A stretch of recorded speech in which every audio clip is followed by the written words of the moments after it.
Hello, everyone. This is Tasha, and you're having conversations with Miss Reed.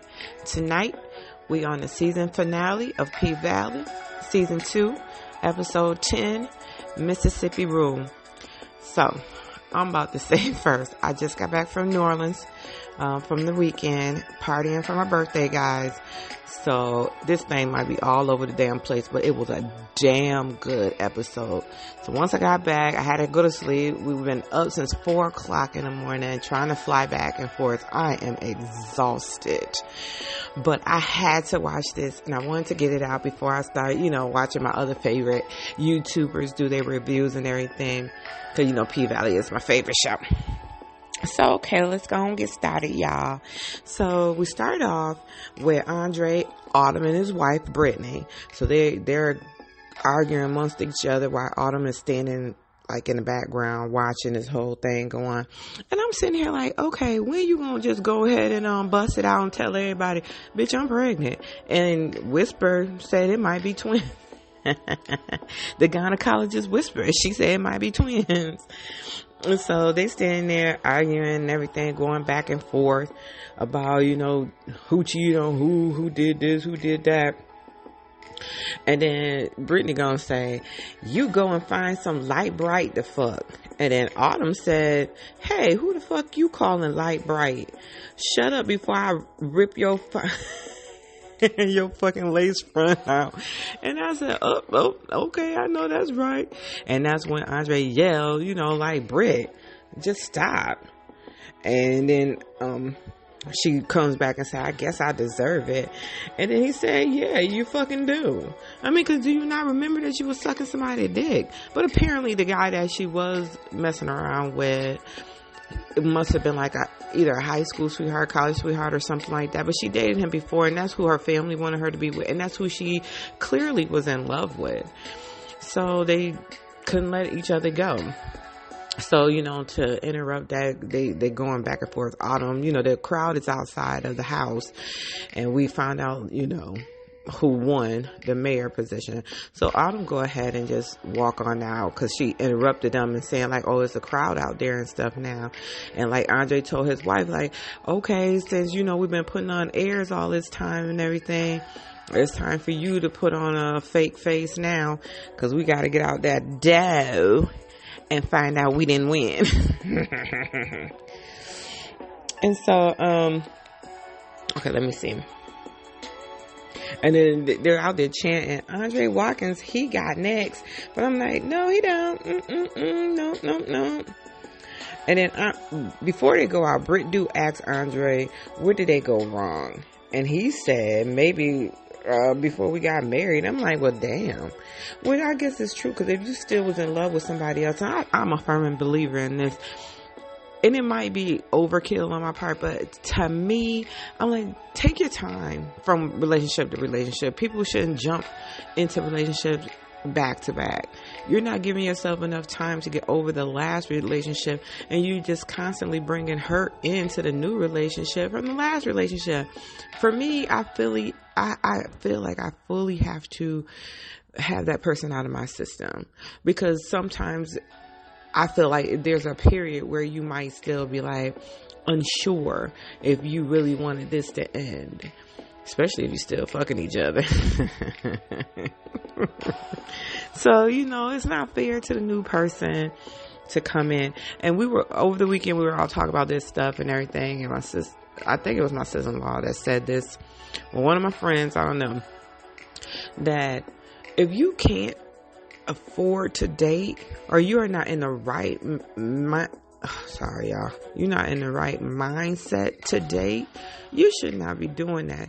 You are actually misrepresenting yourself, and then you're hurting the next person, because this person is thinking that you're all in 100%, like they could be putting in all the effort, but you really not putting in the effort. You're just going through the motions. So if you're not ready, don't do it. Just wait until you're ready. That person may not be available, and that's life. But you need to be clear for you first. And so then we got what's his name? Corbin. That's the name. Corey bring his ass inside and stuff, and he drunk as a skunk. And he gonna say, he called him Barack, and he was like, I guess Michelle, because he looking like shit. Your bitch just left out of here. I guess that was Monica Lewinsky. But no, because Barack did not cheat on his wife, child. We ain't trying to put that out there. I think Michelle probably would have fucked him up. Okay, and then he said white liquor makes him a little cunty. I said, now what man say shit like that? But that dude is hilarious. Okay, so then we flip from there, and then we see Lil Murder. Clearly he's at the Pink, and he's in the I want to say maybe a dressing room, but he's just in a room, and it's a whole bunch of it's a mirror in there that's broken, so it's a whole bunch of like facial expressions of him in the broken mirror, and I feel like that said a lot. I mean, he's a broken soul, and I just feel like after hearing about his story when he said that he was 15 and he had to do what he had to do in order to eat, and that just, it breaks my heart for him, because I truly believe Lil Murder is such a good person. He does have a good heart. He's just hurt, just like anybody else. And then for him to take off once he took the teeth out, so I want to say gold teeth, silver teeth, whatever, the gold plate out of his mouth, I think at that point that's when he was revealing his true self, and he was about to let everybody know, because he go on the stage and the music is playing, because little what's his name, DJ Everscare, he introduces them and stuff. So but Lil Murder come on the stage and he tell him to kill the song. And so he on the stage, everybody all in there. One dude gonna say, is he gonna sing the fucking song or what? So we got Wody in there, Maine walks in and stuff, and I'm like, Maine, what you gonna do? Why you keep crawling in here? If you ain't finna do nothing, then shit. Then we get, after he have like these voices in his head saying stuff and bringing back things to him, he goes like, he just take a deep breath, and you can see the assurance, the attitude, the fucking power in his face, letting people know what I'm about to say, I fucking mean it. And I was here for it. And he was directing everything he was saying, he looking dead at me. Like, nigga, I did what I did, and I meant what I did. So I said, oh my God, what he was doing, I was saying in my head, like, please, please, please, y'all don't hurt him. And the name of the song is 7 Pounds of Pressure. Then the fucking beat jump in, and you got Mercedes come out. And when I say talk about her last dance, she didn't even have to let nobody know it was her fucking last dance. She just got out here and did what needed to be done. I got that from this show that's on HBO Max, I think, Legendary. We love that show. We watch it all the time. But she came out here in the song 7 Pounds of Pressure playing and stuff, and she fucking killing that pole. I mean, doing all kinds of tricks. Everything, like going crazy on the music that he rapping. She dancing. She do this one move where she just like do a backflip and then fly in the air and get to the ground in a split. I felt like my whole coochie had caught on fire when she did that shit. I said, God damn, girl, them legs, if they ain't split now, they sure gonna be. I think if I do something like that, I probably one leg will be hanging off. And I said, oh man, whew, that was good. I love that part, because when the song came out, you would have thought I was still in New Orleans, the way I was in here dancing and acting up. So as the song is finishing up, you can see that Maine is like, okay, I hear you, because I don't see Maine as being the person to back down either. I think they just trying to see what Lil Murder mindset was, and he fucking let him know. He letting you know, I'm not scared of nothing. I'm saying what I'm saying, and I'm the one that killed y'all boy. You ain't gotta guess at not a motherfucking thing no more, y'all. And when he walked right on out, but he looking like this is Mercedes' fault that all this stuff happened. And after she do that damn flip, y'all, and split, we flip on over to Patrice Woodbine, and she getting praise and stuff. I believe that's because she I'm sorry, yeah, my phone beeping, hold on. Okay, sorry about that. So yeah, we in there, and Patrice Woodbine in there with, I feel like maybe some of her church people or whatever, and maybe they were just doing their last minute praying over or whatever. And then we flip over to, we flip on over to Andre, and he's standing out there, and this is when he find out from the reporters that he didn't win. And then we go on back to Patrice, and she's on the phone with Wayne Kyle, I believe that's his name, and he's congratulating her and stuff for winning. And so we got our new mayor, y'all. We got Patrice Woodbine as mayor. When she pulled up on the scene with that Mack flatbed truck, and she was out there attempting to pop it and do some dance, I just was like, oh, that's my girl now. I like her now. And then we see that, and we flip on back to the paint, where Lil Murder and Mercedes are ending their performance. And it was a very good performance, y'all. Very, very good. After I do this, I am actually gonna watch it again. So, okay, we flip on over back to Andre and his wife, and they go on ahead and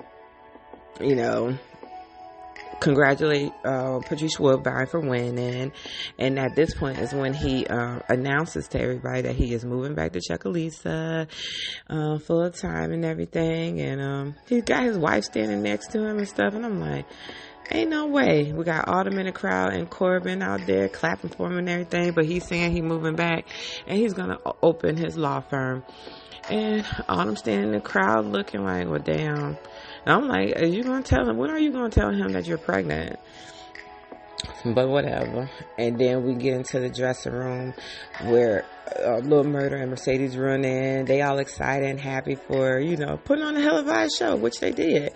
And Uncle Clifford is in there crying, clearly upset. Because remember, last week we ended to be continued with her on the phone with the hospital and stuff, and it went off like that. And then he's telling, I'm sorry, dog, I keep flipping from he and she. I apologize for that. And Uncle Cliff is talking to Mercedes and Murder and saying that grandmother Ernestine didn't drink the water, which we found out before when what meant to them is once she drank the water, I guess that means she was going to pass away. So that means, because Mercedes asked, like, what do that mean? And that's when she said that she didn't die. So that was a beautiful moment. I was so happy for them. And then we hear Autumn doing a voiceover, and she's talking and stuff. And I'm trying to get to my notes because I wanted, like, it's something that she said that I wanted to repeat. And so we see Keyshawn walking around a car. She done, I guess, pulled off like a cover over a car that's been hidden clearly. And she see that there's pretty much close to a full tank of gas. And then she popped the trunk, and she see that there's money in there. And then I think it was an extra battery. That's because I was like, I couldn't tell if the battery was in the front seat or in the trunk or whatever. And let's see, what did she say?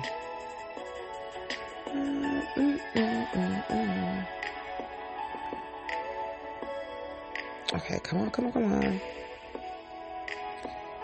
Okay, yep. And so, I'm sorry about that. Yeah, sorry.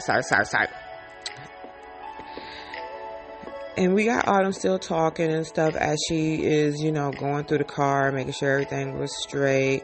And she was saying, always look over your shoulder, never look back, tell no one where you're going, and most importantly, never ever tell anyone your real name.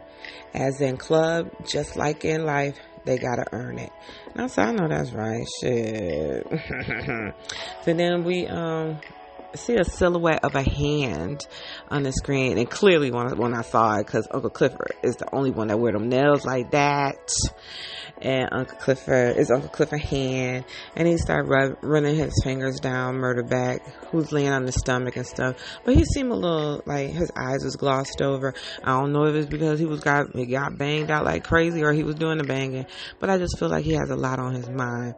Just a lot of stress. I mean, he literally just revealed the fact that he murdered someone in front of the whole crowd, even if them motherfuckers didn't pay attention or not, but he knew what it was.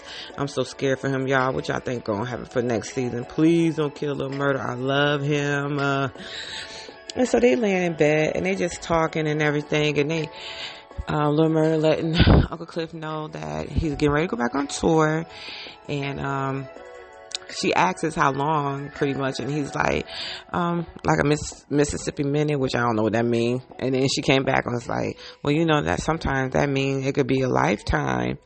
And I mean, he's like, he's trying, this is his dream. This is what he have been working so hard for. He was trying to get out of the dirt. Like, no, he said the mud. He always trying to get out of the mud. And, you know, they just continue to do their little talk and everything. And you could tell Uncle Clifford is sad. And I believe Murder is sad too. But, I mean, it is what it is. This is something that he's been wanting to do forever. During this conversation that they're having and stuff, Lil Murder do say to Uncle Clifford, like, he was wondering, like, how people would feel, you know, about him being the real him, being himself, letting people know who he is for real and what he really truly like. And Uncle Clifford is clearly who he likes. And I think a lot of people that they are around with constantly would appreciate that. Of course, trying to be a rapper, you rapping about thug things, people gonna probably look at you differently. Clearly, we already saw that Pico and his crew had a problem with Lil Murder and how his lifestyle was. And Uncle Clifford already know grandmother is getting ready to come home and stuff. So Lil Murder walks out the bedroom and leaves her in there to herself. Then we flip on over to Miss Patrice Woodbine. She is in her brand new office as mayor. She discarded all of those Wayne Kyle posters and everything in true fashion, like a true black woman. She walking through, touching the cabinets to see if there any grease or any dirt up there. And then she goes to sit in that big brown chair, put her legs up, y'all, lean back and flips over. I started dying. But I like it. She recovered well. She stood right on up, brushed herself off, flattened down her shirt, and stood there proudly, like, whatever, I'm still the mayor, y'all. Then we see Mercedes watching her on TV and stuff. And I think she said something like, this bitch stay she said, this bitch stay doing the most. I'm like, well, yeah, pretty much. That is your mother. And then Black and Mild start, which is the dog, Black and Mild start barking and stuff. And it's because it's the FedEx guy at the door. And she opens up a package from the FedEx person, which is a big poster of her from Farrah, which is the coach's wife, and I guess soon to be ex-wife. And it's that picture of her. I think it was the one of her leaning, like, pretty much floating in the air when she was upside down. And I think that was my favorite picture, as well as a check was in there. And so Mercedes calls her to thank her and everything. And it's like, Coach gave me the money he owed me. And she said, no, that's the money you earn. I mean, shit, if you're going to be dancing and doing this type of work and taking pictures, you should be compensated properly for that. Okay, so now we flip on back over to Andre, and I mean, this is crazy to me. It's a line of women out there bringing, when this woman says she got a black eyed pea casserole, I was like, well, who the fuck make that? And what the fuck do that taste like? I don't even want to know. I don't care. There's a line of women just standing out here bringing him food and stuff, clearly trying to holler. Autumn is one of those ladies in line, and she got a case of cigars. And still at this time, she is not saying nothing to him about a baby. But he does say something sort of slick, I guess, making her feel that he wouldn't even be happy about having a child and stuff. So I said, hey, I don't know what you're going to do, Autumn. You damn sure can't force a person to be a parent, whether it's a woman or a man, and a good one at that. You can't force them to do right. So, I guess fuck it, she ain't gonna care. So we got Autumn on the phone talking to Georgie, which is a white lady, y'all, who husband was doing the bidding. Well, had Andre doing the bidding for the paint the first time. And so, Autumn answered the phone, called and was like, bitch, where my money or whatever? You ready to do business? And the woman clearly let her know, oh, you was too late for that, Corbin. Especially now that the water can run a different way, because they saying that the casino has to be built on water, and she need the paint because the paint has the waterfront property. And she was like, oh, I don't need you no more. And now she done missed out the $5 million.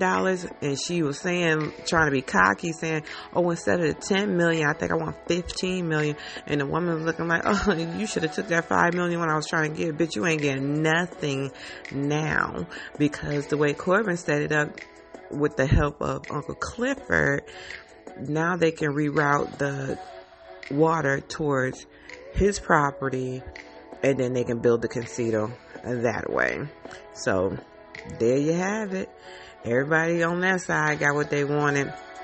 Then you see Corbin sitting on the porch with his brother, and they go ahead and walk out to the, I guess, like to the front of the yard, and he screamed yes, because now he know what he done did, and it is what it is. So then we flip from there. We get on back to Uncle Clifford, and brought home grandmother Ernestine. And she's so funny. She was like, what's that smell? Smells like bussy.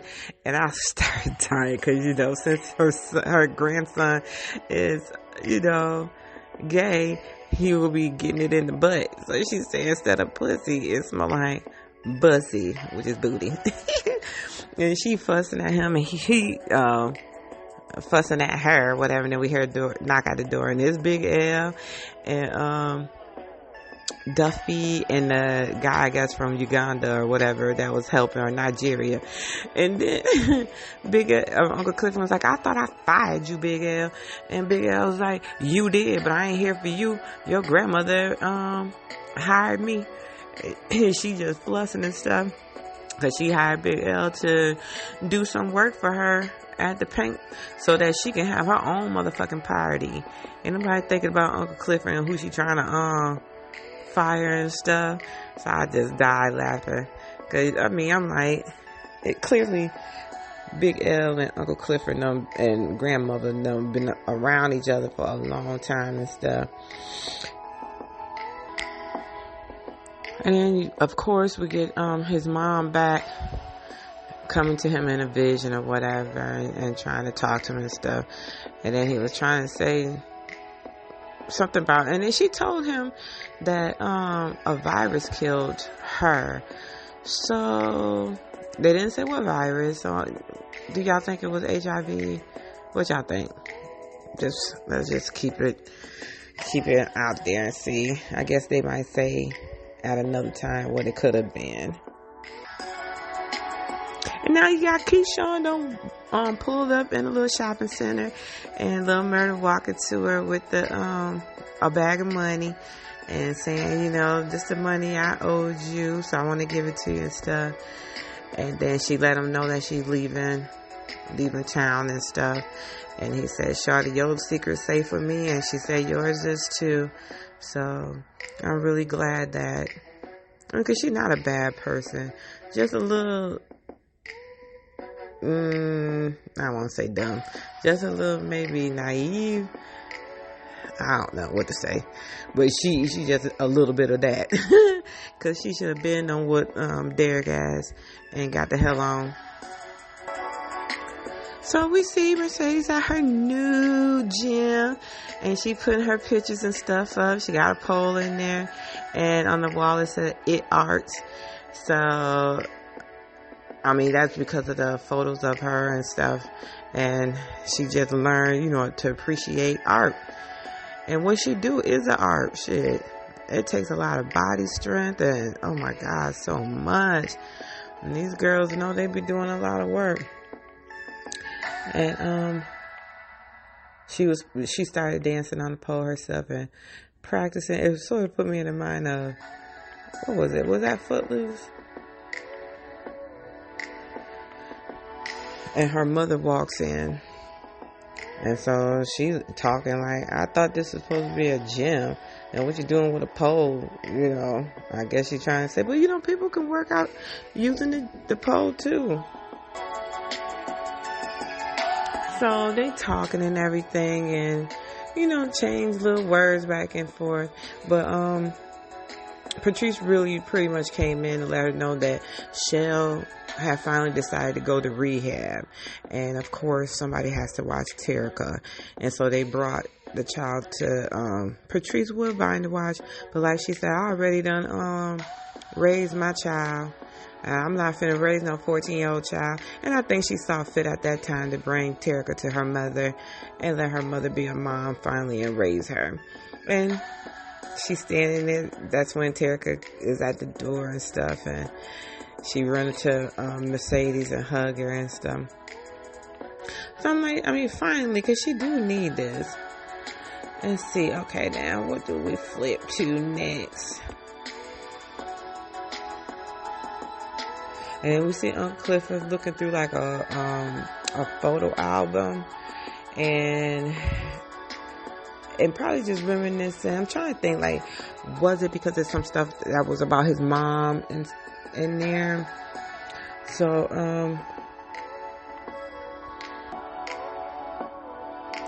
and while she in there looking through her photo album and stuff, you can hear a Sam Cooke song in the background playing, and Autumn come in because now she pissed because she done saw that Corbin has won and helped them out and help the lady out and start going into business with the lady Georgie in order to purchase the casino, and they didn't need her, so they cut her out of it.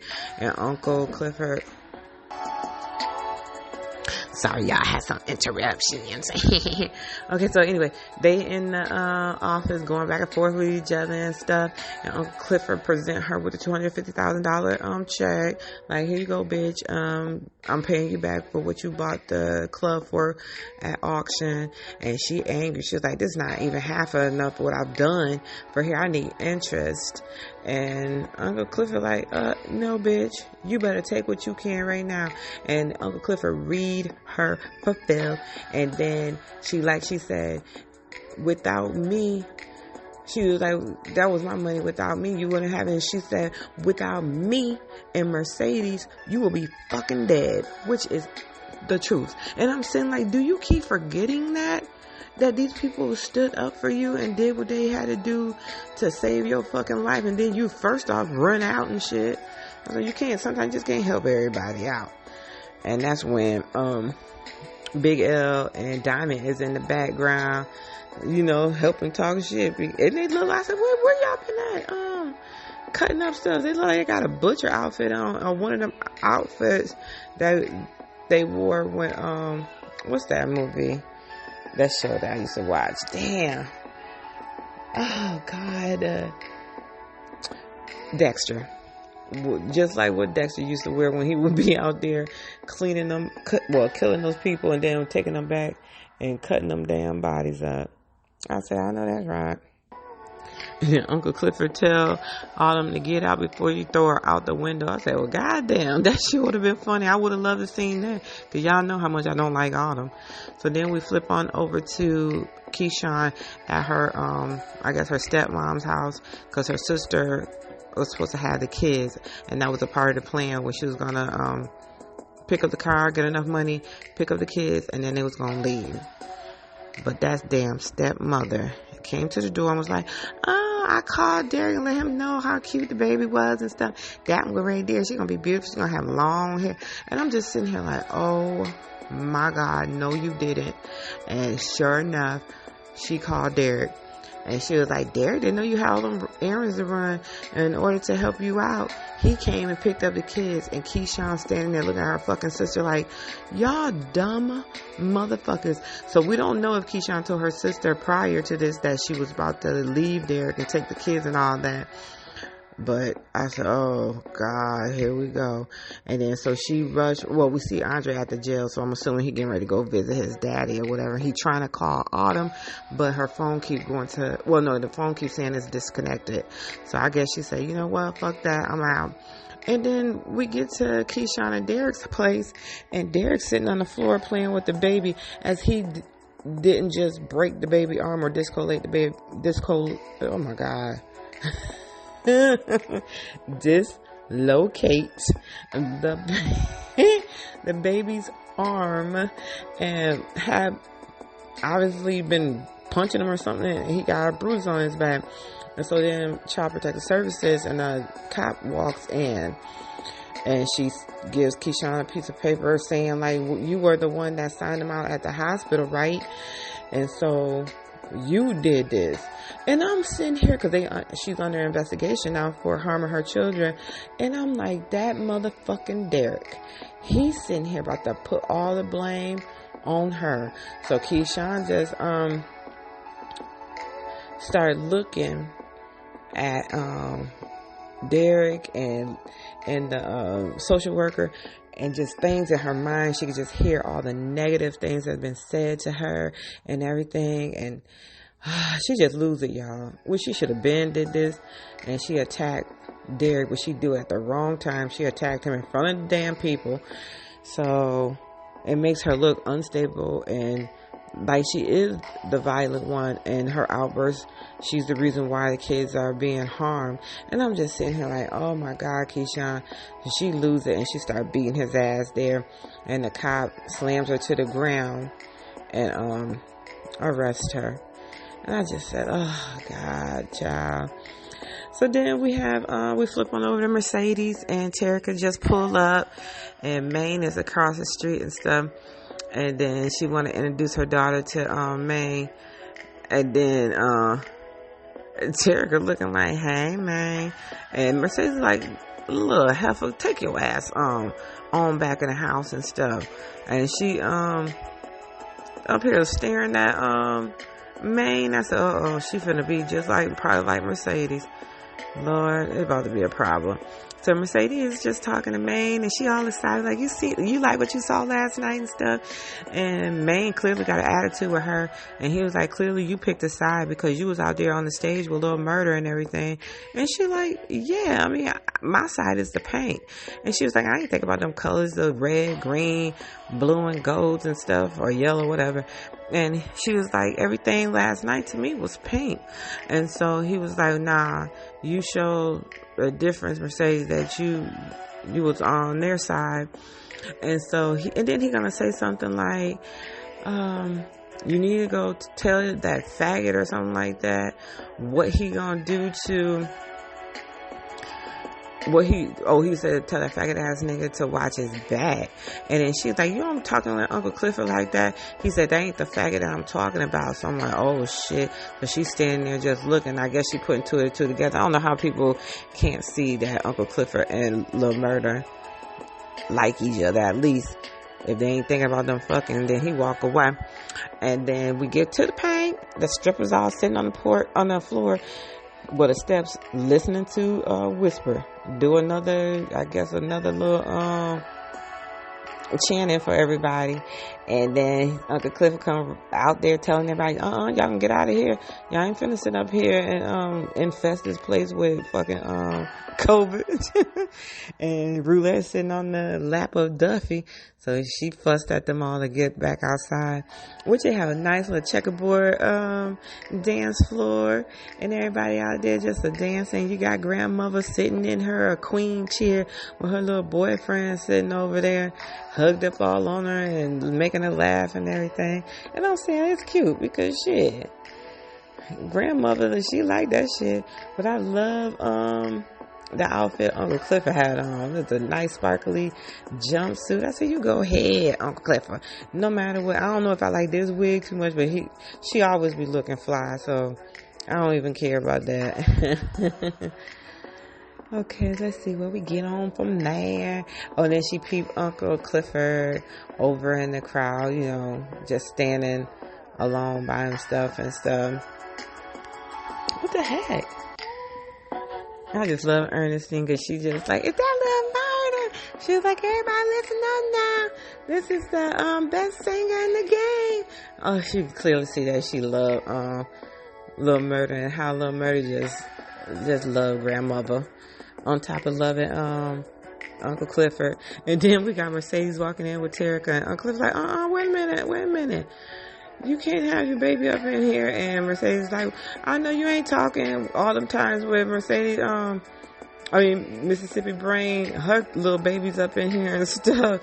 And I guess Uncle Cliff was like, yeah, you right. And Terica like, we brought you some pig feet. I said, Lord have mercy. Do they still have, oh my God, looking at the jar had me cracking up. And then she was like, I love your nails. And he was like, I love your face. So I said, Lord have mercy. Yeah, Mercedes looking at her, talking junk. You got so many hair, Mercedes. Especially, if she your child. You don't know now. So then we see the rest of the crew sitting in the back, I guess, like eating some wings or whatever. Big L, Diamond, and Big Bone. And Diamond get an unknown call to his phone, so he answered it and walks away. And you can see Big Bone looking at him and stuff, but it was a collect call from the jail, and that was Keyshawn talking to Diamond on the phone, I guess calling for help. And I guess clearly he was probably getting ready to do something, either to Derek or come help her out. I wasn't clear on that one. And Uncle Clifford and Mercedes talking and stuff, and she letting him know that last performance was her last dance. And Uncle Clifford was just letting her know that she wind up buying the pink from, what's her name, Autumn, for how much she bought it for. And she's like, good. And then see Uncle Clifford talking to Little Murder, and he finally tell her about what happened to Big T, and how, it was more to the relationship than that. How he pursued Big T himself when they were in jail. So, and then at that point, that's when somebody come running out and letting, before this, what's her name? Roulette is in the ladies' room, and I think it's the girl that does the floss for the ladies or somebody. She came out and she had said something to Roulette about working for her and stuff, like making extra money and everything. And at first, Roulette was fussing and yelling at her and everything, and then they went on ahead, and I guess she gonna let her work for her. So let's see, what else did we get? Oh, then, one of the girls called Uncle Clifford to come to no, it was Big L. Big L interrupted them and like, come on, you need to come here and see this, and you need to see it now, whatever. And she was like, you just interrupted me, what? And that's when he showed her the accounts, and clearly Autumn done cleaned them out. So I guess in the midst of Uncle Clifford really presenting Autumn with the news that she don't need her no more, and that she did clearly work with Corbin so that they wouldn't have to worry about selling the paint. So I guess at that time they wasn't thinking like, this bitch used to be the manager and she still had access to stuff. So I'm like, golly. I mean, I can't think this is corporate America, because I guess they wasn't thinking, because they should have at least got all her information revoked so that she wouldn't been able to get into her stuff. So she done took enough money, and Lord, Uncle Clifford just pass on out on the couch, and then Big L come over there with a couple of pills in his hand, and I was like, see that shit that you wanted me to stop selling, look like you might need it. And I was like, yeah, I think she do. Then we see somebody walking with all white on as usual. And I said, okay, we done seen this before. When she came to buy the paint, she had on all white. And then the person started walking and holding their stomach. So I said, oh, this heifer here. And then she turns around and we see that it's Autumn. Now, I can't really tell where she had. It looked like she might have been somewhere far over out of the country, maybe in China somewhere or something like that. And then we don't see her no more. And we just see people walking back and forth. So we get back to the party at the Pank, and of course Uncle Clifford seemed like she's drunk as fuck. We got Teddy Pendergrass, Love TKO playing in the background and everything, and Uncle Clifford just as happy, smiling, laughing, everything, and they having a good time in there. And I was glad that it happened this way. And then we had a little murder walk up to her, and at first Uncle Clifford was just looking around like, oh shit, what you finna do? And then he started kissing her right in front of everybody, and I guess this is his chance that he letting her know that he's coming out and letting people know that they are together. So that made me feel good, because everybody was standing around at the Pink and stuff, but I pretty much feel like these were people that already sort of knew that this is what it was. And then Uncle Clifford was like, what y'all fools looking at? And then you can see that they both looking into the camera, so I guess they looking talking to us. And then you see the parking lot of the Pank, and you can see Diamond walking out to his car. He's opening up his trunk and stuff, and I think he was putting in, I don't know if he was like trying to put some stuff together so that he can get Keyshawn or maybe assault Derek, because he was putting gloves in a bag or whatever. And then you see somebody come from behind him and start fighting him and stuff. And then they stab him like in his side or in the back. And at this time, I can sort of see, because I don't watch it twice, I can sort of see that could have been a female at that time, because she had all the black bodysuit on. And I believe a mask, but I thought I saw a ponytail, so that's what made me think that way. And then there's another person, there's a guy, and he's standing over him with the gun, and he can see, once they put him in the trunk and stuff, he can see the ring of Montavious ring, which is, I guess, the gang that he was a part of. I believe it was the Dallas, I was about to say the Dallas Entrepreneurs. But anyways, he can see that. And then Big Bone reveals herself by taking off her face mask.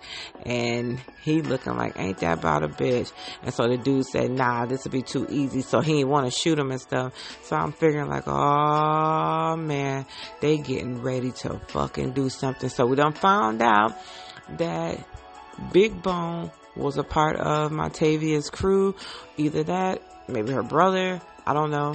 So y'all, she closes the trunk on his ass, and that's how we end it. So what y'all think gonna happen next season? On season 3 of the Pank, do you think we gonna get somebody to figure out what happened to Diamond? Because Keyshawn's the only person, well, he's the only person that know Keyshawn in jail too at the time. So God, this was a very, very good episode. I loved it. I mean, I still enjoy the season. It wasn't how the first season was, and I think that's because of so much with COVID, and I understand that. But I really, really, really like this episode. So I'm looking forward to next season, y'all. Hope you guys enjoyed the review. All right, I'm out.